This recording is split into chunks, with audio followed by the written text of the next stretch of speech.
Oh, dear viewers, let me regale you with the cinematic masterpiece that is Lift, starring Kevin Hart on Netflix. Picture this, a heist in the air, a plot as thin as the air itself, and Kevin Hart doing his best to elevate the script, pun intended, to new comedic heights. He's Robin Hood who only steals from those undeserving of the booty. It's a fine mantra if you want to dine and dash. The screenplay is a true marvel of predictability. Spoiler alert, the gold gets lifted. Shocking.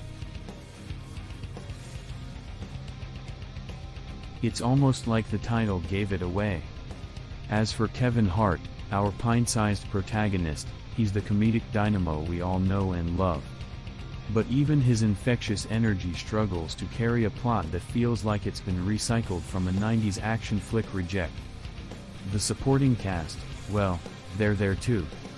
The tech people, the happy pilot, the enigmatic Vincent guy, a man of many faces, each playing their part in a storyline that's more turbulence than thrill. The dialogues, ah yes, the riveting exchanges. Loved them. Now, let's talk budget. No, let's not. Lift must have cost a pretty penny to produce, probably enough to build an actual gold-plated airplane.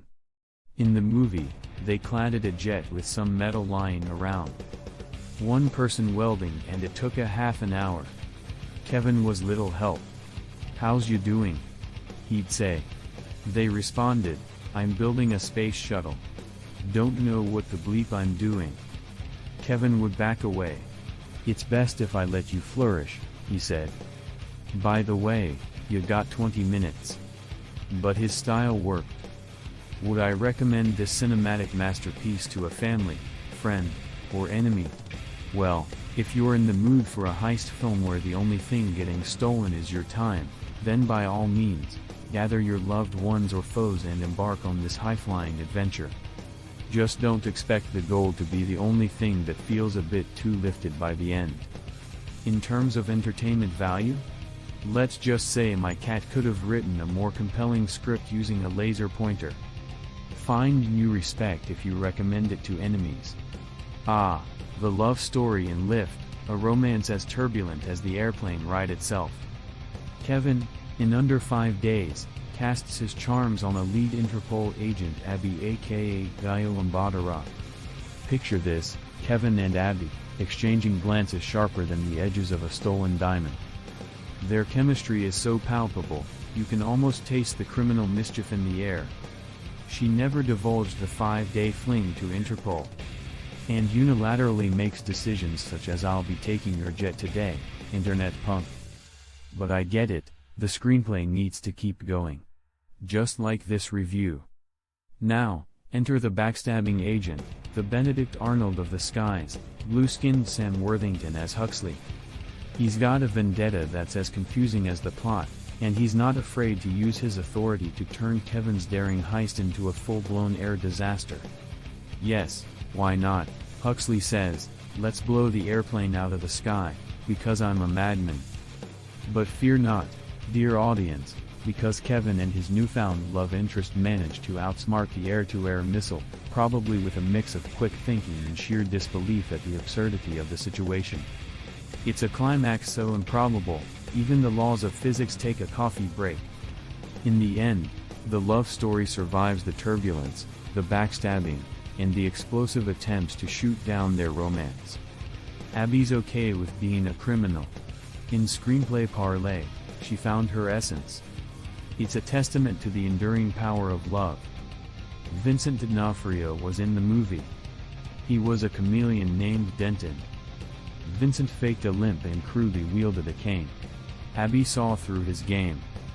But he was a master of snooty accents. Well done, Vincent. Jean Reno as Jorgensen. He was a bad guy who didn't deserve the booty. According to Kevin.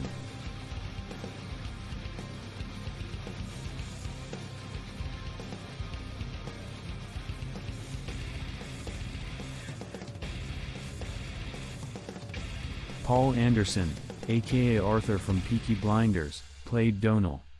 In the airplane melee, he got bonked in the head and didn't get up. There was no blood, nothing, he just fell asleep. They need to wake him up for lift 2. In the sequel, Dono makes a compelling case why he's deserving of the booty. He raids universities for their uneven yet genius students. He promises them odd hours, questionable missions, and they jump at the chance. He taunts the crew for not being MacGyvers. Tell him Kevin's team could do it. Otherwise, you suck. Now, Dono can get his revenge on that smug and shorter Kevin. Hold on to your cinematic seatbelts as we dissect the performances and lift with a grade of 1 to 10. Kevin Hart as Cyrus, honest jewel thief. Rating, 8 out of 10. Why? Kevin carries the film with comedic finesse, proving that if humor were gold, he'd be richer than the plot. Gugu Mbatha-Raw as Abby, lovey Interpol agent. Rating, 6 out of 10. Why? Gugu tries her best to navigate through the script's convoluted mess, but even her detective skills can't understand that she's a thief. Sam Worthington as Huxley, the bad guy. Rating, 5.5 out of 10. Why? Sam flexes his villain muscles, but Huxley's motives are as clear as mud, leaving us wondering if the bad guy manual was lost in translation. Vincent D'Onofrio as Denton, man of many faces. Rating, 7 out of 10. Why? Vincent's mysterious act keeps you guessing, though it's unclear if Denton is a master of disguise or just a victim of an identity crisis. Ursula Corberó as Camilla, happy pilot. Rating, 6.5 out of 10. Why? Ursula channels every 90s pilot cliché with style, proving that even recycled characters can be flown with a dash of nostalgia. Billy Magnussen as Magnus, Cracredu. Rating, 4 out of 10.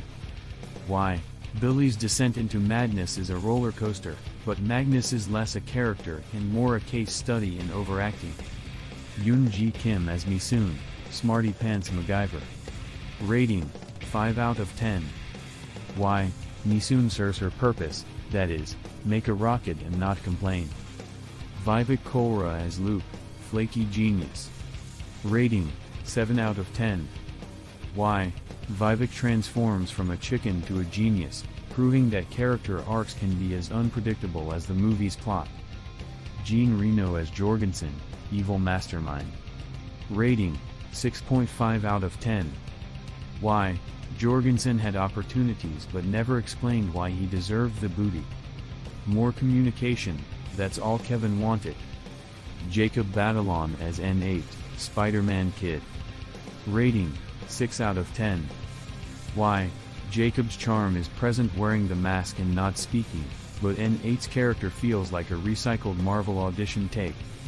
Spidey's web-slinging skills would have been more useful than the character's contribution. Bern Dorman as Cormac. Rating, 5.5 out of 10. Why? Bern adds a dash of sinister, but Cormac's role is like airplane turbulence, unsettling but forgettable. Paul Anderson as Donnell. Rating, 5 out of 10. Why? Donnell is a character lost in the script's Bermuda Triangle, and Paul Anderson's performance fails to provide a rescue mission.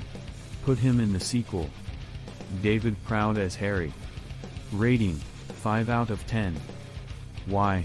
Harry is as inconspicuous as airplane mode, and Proud's performance is like a blink and you miss it in-flight announcement. And now, for the puppet masters behind the scenes. Director F. Gary Gray. Rating, 6 out of 10. Why? The director steers through turbulence, but Lift feels more like a sitcom pilot than a high-flying heist. Screenwriter Daniel Kunka.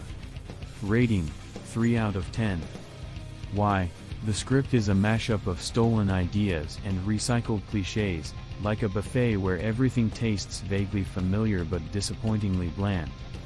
In the grand scheme of cinematic endeavors, Lift is a flight you will want to fasten your seatbelt for but probably not one you will remember after landing. But, we'll grade inflate the score from a 3 to a 7. Why? For one, there were 2 jets that plummeted from the sky and both times skidded to a pillow-soft landing. Second, the criminals were happy. It's so hard to find something you like nowadays. So to all you budding criminals, be happy. If you need it, tell yourself you deserve it. That's the message of the movie. Convince others that they deserve the booty, too. Abby came around, and so will your friends. Thanks for watching. Subscribe if you want. Later.